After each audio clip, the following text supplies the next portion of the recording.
On the night before he was assassinated, Martin Luther King Jr. spoke to the hopes and dreams of striking sanitation workers in Memphis, mistreated and underpaid, working for 65 cents an hour with malfunctioning equipment that had just killed 2 fellow garbage collectors. The city treated these men like they were expendable, and they responded by marching with signs that said, "I am a man." And by marching with them, King was accused of muddying the water, diluting the cause. Why are you standing with striking workers when racial justice is still such a pressing issue? And he responded, "What good is the right to sit at a lunch counter if you can't afford the cost of lunch?" On that April night in 1968, before he was killed, Dr. King ended his speech by invoking the vivid imagery of Moses standing on the mountaintop. Moses was 120 years old, looking over the land that he and the wandering Israelites had been seeking for 40 years. In Memphis that night, Dr. King wasn't even 40 years old when he spoke these haunting words. All we say to America is be true to what you said on paper.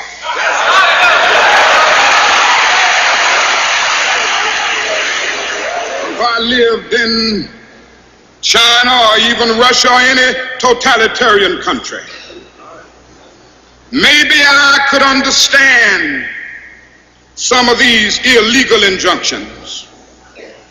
Maybe I could understand the denial of certain basic First Amendment privileges because they haven't committed themselves to that over there. But somewhere I read of the freedom of assembly. Somewhere I read of the freedom of speech. Somewhere I read of the freedom of press. Somewhere I read that the greatness of America is the right to protest far right.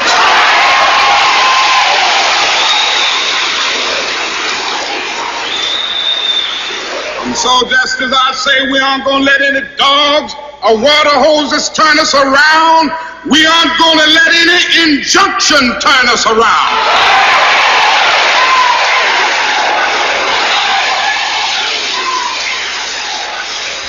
Well, I don't know what will happen now. We've got some difficult days ahead. But it really doesn't matter with me now because I've been to the mountaintop. I don't mind. Like anybody, I would like to live a long life. Longevity has its place. But I'm not concerned about that now. I just want to do God's will. And He's allowed me to go up to the mountain. And I've looked over and I've seen the promised land. I may not get there with you, but I want you to know tonight that we as a people will get to the promised land.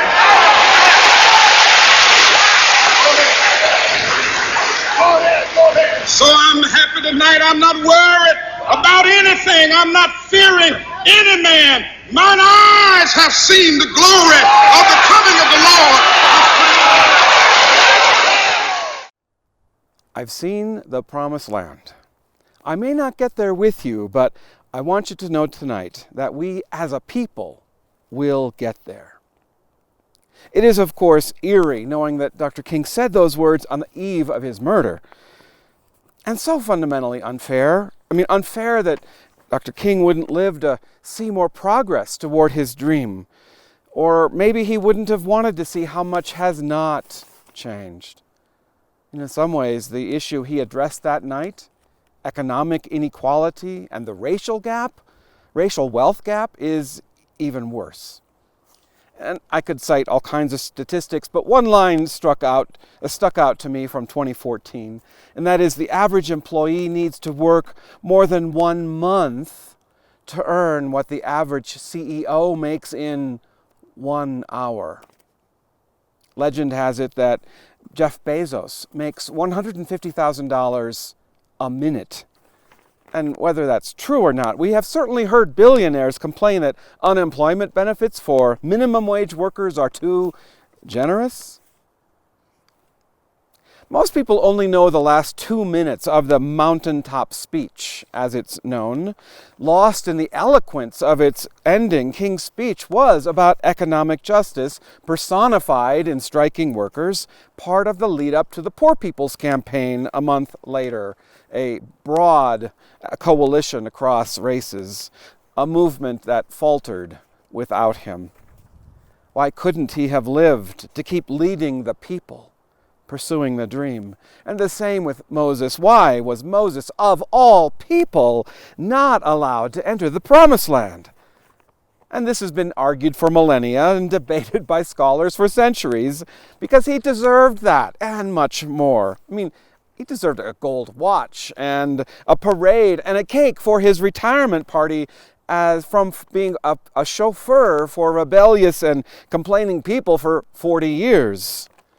It is such a bewildering end to the great liberation narrative. As we heard Carla read from the book of Deuteronomy, God told Moses, "I'll let you see it. I've let you see it with your own eyes. There it is. But I'm not letting you in." And then Moses died there, a place that no one knows, just as, quote, God said. Now that's how the Message translates verse 5. Other translations say Moses died there, quote, at God's command, like a takedown ordered by a mob boss, Soprano style, which just makes it sound like more of God's erratic, irrational behavior as of late, to which Moses had recently told God to calm down. But on behalf of Moses, may I just say, that's not fair. Now, many sermons have been preached about Moses' miraculous birth and rescue from the Nile, his calling from the burning bush, his demand to Pharaoh to let my people go, his hand causing the sea to part and water to come forth from a rock. Many sermons have been preached about him carrying the 10 Commandments down from the mountain and how he had to put up with these bickering and complaining Israelites. But then, just as he peered into the Promised Land, the end? At God's command? So, is it possible we think it's unfair because we think this is a story about Moses? The great liberation narrative really started when God heard the cries of the Hebrews from their slavery, and Moses was called as an instrument of their freedom. But Moses didn't free them. And it wasn't Moses' power that scared the Pharaoh. It wasn't Moses' arm that caused the sea to part. And it wasn't Moses who turned bitter water sweet. It's easy for leaders to think their accomplishments are about them. But the best leaders know it's not about them. It's about participating in a dream bigger than themselves. Dreamers like Dr. King and Moses are instruments of the dream, but they are not the dream itself. It's God's dream for the people. Like the prophet Jeremiah said, the Lord declares, I know the plans I have in mind for you. They are plans for peace, not disaster, to give you a future filled with hope. Plans for peace. A future filled with hope? Wow, just sit with that for a minute. God's hopes and dreams are for a world that is more generous and loving and kind. Or as we describe it, a world that is open, inclusive, just, and compassionate. And I want to participate in that. I don't want to be consumed with anger or frightened or filled with a desire to retaliate with bad behavior for bad behavior. I want a future filled with hope. Now, Dr. King said, I may not get there with you, but I want you to know tonight that we as a people will get to the Promised Land. The liberative dreams of Dr. King and Moses did not die with them. And that's part of what we celebrate on this All Saints' Day, when we remember our loved ones. Because so long as they live, we live, so too they live. Let me just say that again. So long as we live, they too shall live, for their deeds continue in us. Now, many explanations suggest that Moses died in an unknown place so that no one could set up a shrine to him or to honor his life instead of the giver of his life and the liberator of theirs. Still doesn't seem fair to Moses, but that great liberation narrative, which began before Moses, lives beyond Moses and continues today. Pharaoh wasn't a once and then. Pharaohs still try to rise and must still be confronted. And Dr. King had a lot of pharaohs to confront, which makes me ask again, how could he have said, "I'm happy tonight. I'm not worried about anything"? Not worried? Well, I know that at least a few of us are feeling worried this morning, a little worried. Worried about the outcome of Tuesday's final day of voting, but not only the outcome, the potential for chaos and conflict, a protracted period of uncertainty and civil unrest, people taking up arms and, God forbid, violence. Unfortunately, whether or not we can breathe a sigh of relief, or find ourselves unable to breathe, so overwhelmed with grief and fear and terror, choking back tears. Well, regardless of the outcome and the aftermath, we know the forces of greed and hatred will not lay down defeated. White supremacy will not say, "Okay, the country voted, we concede."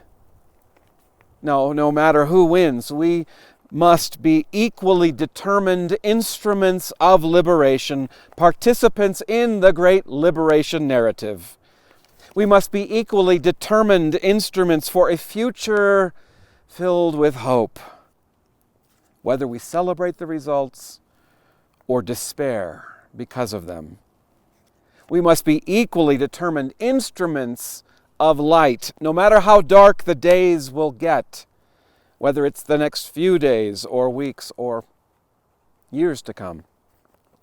But just remember, however, that the God who provided manna and quail and water from a rock while the people stumbled around in wilderness, well, that God of liberation and hope and light will still be with us as we journey on too. Amen. I may not get there with you, but I want you to know tonight that we as a people will get to the promised land.